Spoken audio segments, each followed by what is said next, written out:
There are all of these videos on how to make great thumbnails, but they're missing one thing: how to make great thumbnails. They talk about the rule of 3, don't have more than 3 elements, use complementary colors, use differences between black and white, grayscale, all of these things that are very important and necessary for a thumbnail. But personally, in my journey on learning thumbnails, I never really knew how to actually create thumbnails. So that's gonna be what we'll go over today. At the end of December, I started making thumbnails for other people. I kind of documented the progress that I made in a Discord server, and I basically went from this to now making thumbnails like these. They are still, like, there's a lot to improve, but I feel like in these past 3 months I already came a long way, and I'm gonna keep continuing to improve and improve. But if you want to learn how to make thumbnails like these, then this video is gonna be exactly for you. Okay, so here's my workflow, and it's very simple, honestly. First of all, you need the video title. By the way, we're making the thumbnail of this video. The video title is How to Make Great Thumbnails No Bullshit Guide. So let me just write that down over here as well. First, you do some research. For example, I can search up how to make thumbnails.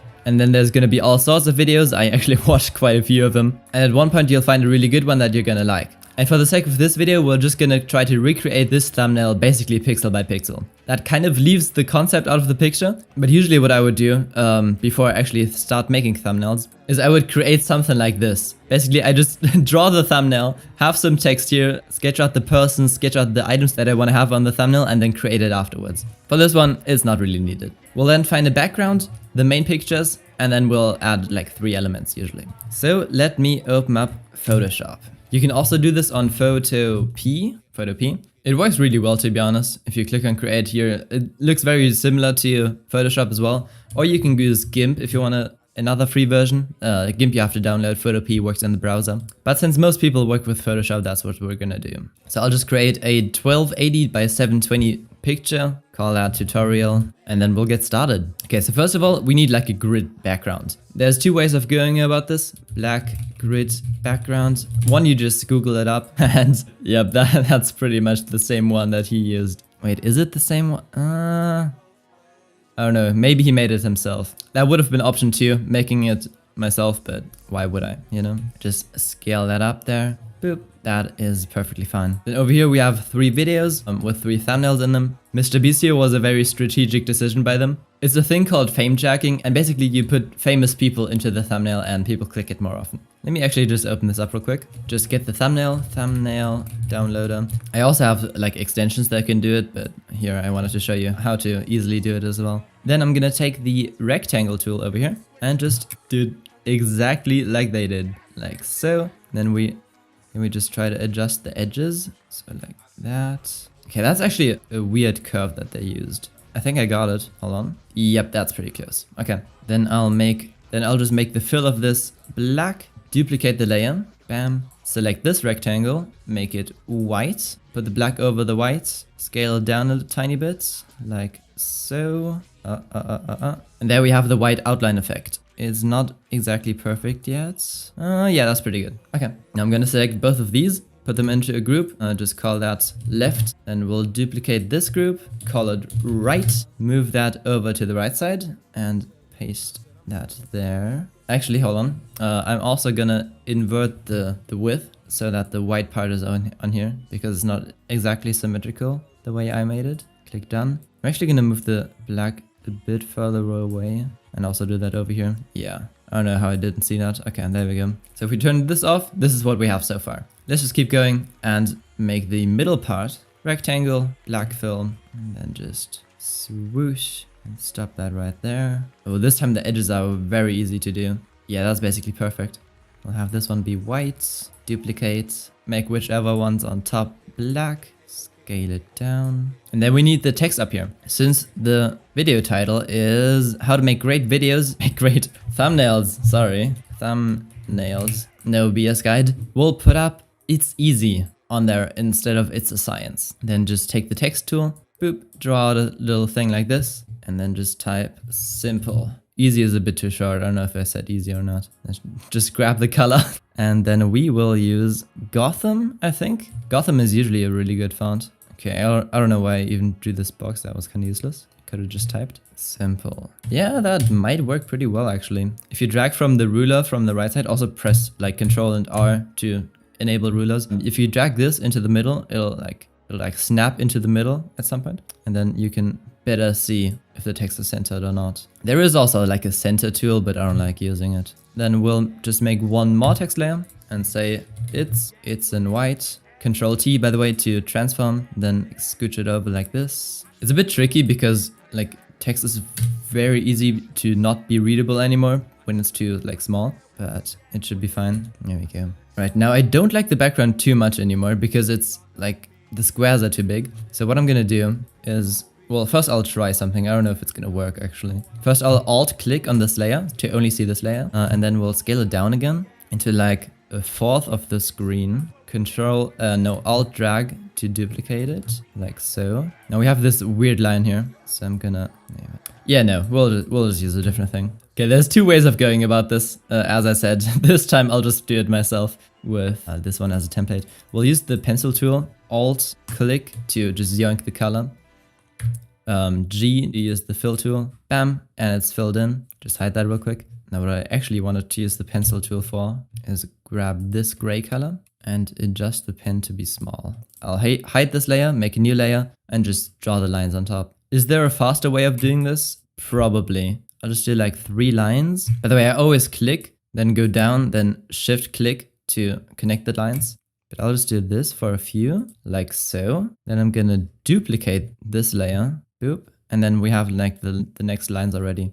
And then just do that over and over again. Apparently I missed a few, but that should be good. Okay, then I will select all of these layers and Control E to put them into one layer. Boop, now we got that. Just check if that all worked. Yeah, it looks good to me. Then I will, actually I don't know if we can do this, but I'll try to duplicate it. Hide the lower one, rotate this one by -90. Yeah, that should probably work. Yep, and then just adjust it like this. Press enter, duplicate.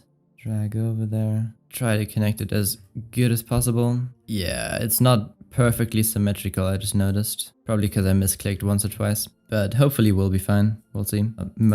I'll just merge all of them together now. If we put up the opacity here and turn on all of the layers again, that is looking quite nice. This is going well. Let me just group that into the background. So let's fill in the blanks. Here we did like a science thing. Oh yeah, we can put something like this into the middle. So we'll get the Photoshop logo, put that in here. We'll get the GIMP logo, get that in here, and get the Photo P and put that in here. Okay, let me also move all of these up, and we'll scale all of them down at once by selecting them all. Yeah, like so. Then I'm just gonna do image. Okay, duplicate the image. And then we'll work with this one, because here I can just delete anything that I like don't need for this real quick. And then in the end, we'll put everything back together. Photoshop should probably be in the middle, and we'll just get this guide back. Photoshop in the middle. GIMP, because it's looking to the left, we'll put it on the right, like so. And then Photo P on the left. We'll make Photo P like as big as GIMP, basically. Photoshop is kind of like the main character here. Then let me just get some wood. Bear with me, hold on. And then we'll put hue and saturation on here. Click on colorize, and then turn this red. And also only put the hue and saturation with clicking alt on this layer to only have this red. And then we'll put a Gaussian blur on it. And then, yeah, and that's the ground. And we'll do the, how's that called? Curtains? Curtains, background. Okay, there are some good ones. Then we look at the colors of this. This is currently red. This is blue, blue, gray. Yeah, he has blue, blue, blue, red, green. Does it work if we put this blue? No, that doesn't make sense. Okay. Yeah, it's gonna be a red carpet, and then we'll have a blue curtain background like this one. Just copy that in. Boop. Scale it up. By now you should kind of know how this goes. Scale. Bam. Put that below the layer. Okay. Yeah, we definitely need to move this down by a lot. More or less like so. Then this is too bright for me, so I'll turn on a brightness contrast thing. Bind this to only this layer. Turn down the brightness. Actually, we're going to do the same thing for this layer too, I believe. Yeah. Then we'll move all of the logos up. Put this into a group. How could it be any different? Then call the group background. Remove that background, that's useless. Okay, now the tricky part. Okay, this also blends in with the background. That's not very good. Oh yeah, that's a good solution actually. We will turn on the pen here. Draw a little white line like so. Fill in the rest. Ah, that's perfect. Still the background color. No, we need to change that. So we're gonna add another hue onto here, and then just change it to whatever works. Ooh, we need a green. Yep. Green it is. What about the saturation? Yeah, should be good. Yeah, okay. For the Photoshop, I actually have a better logo, I think. Okay, somewhere in this Discord. Yeah, that's it right there. I'm just gonna save this one. This is not what I wanted to do, but this is a very interesting concept. Does that work? That's so interesting. Hold on. Yeah, no, it's too big. Okay, good to know. Then, my favorite tool, Drop Shadow. Yeah, we're just gonna adjust that a bit. Turn on a bit of spread, bit more size, bit less spread. And then we can Alt drag that onto the other logos as well. And for Photopea, we're gonna do another drop shadow. This one's gonna be the color of this, whatever that color is. Then spread down. No, spread. No, we just need distance. Yeah, distance, like so. Change the angle, change the distance a bit. Move that above the other drop shadow. Make it a bit darker.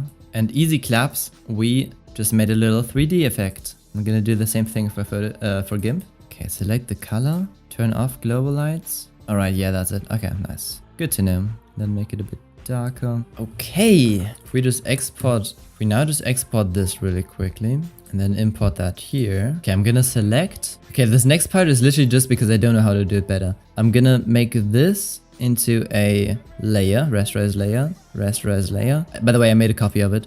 Then select this, then go to the white layer and delete the selection. And then hopefully, there we go. We now have this layer, like this outline thing. And then we can move that in here, like so. This is really just not how you would usually do it. Oh well, it's how I usually do it, but just because, again, I don't know how to do it better. I'm just gonna remove the edges, select, invert, delete. That's pretty good. That's pretty good. We need a drop shadow on here. Just because the P is like blending into the green thing, and oh, that's perfect. Here are the settings if you want to copy them. Now we just need two random thumbnails. We'll just yoink one from Mr. Beast, one where Mr. Beast is hopefully on the side, like this one, yeah. I don't know why my extension isn't working anymore, but we'll download it like this, that's fine. Kinda like so. Wait, is that the same one that he used? Oh, it is. Damn. I'm just gonna do the same thing again, I'm sorry.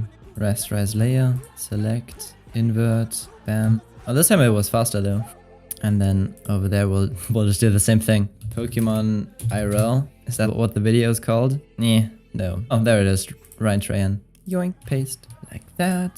Rasterize, select, invert, delete, above. And that looks pretty good. Then we will also do a quick drop shadow, as always, on this one. That's actually pretty good. Ah, this one. Okay, we'll put that over there as well. And we'll also put it into the middle. The layers are getting out of hand. There we go. It's simple. I told you. How long did this take? It took me 45 minutes to make this thumbnail. That's actually very okay. Now before you click off though, we're not done here. Tutorial, just save that, export that, quick. If you download this 1 of 10 extension, the tool itself is paid, but the extension is free. If we just, dude, don't mind that was for a client, okay? If we choose this thumbnail here, then put in the title of how to make great thumbnails, no BS guide. Random placement, preview. And I would say that preview is looking pretty damn good. Is it perfect? Obviously not, but I'll take it. If this helped you at all, then please leave a like and stuff. Benjamin CC.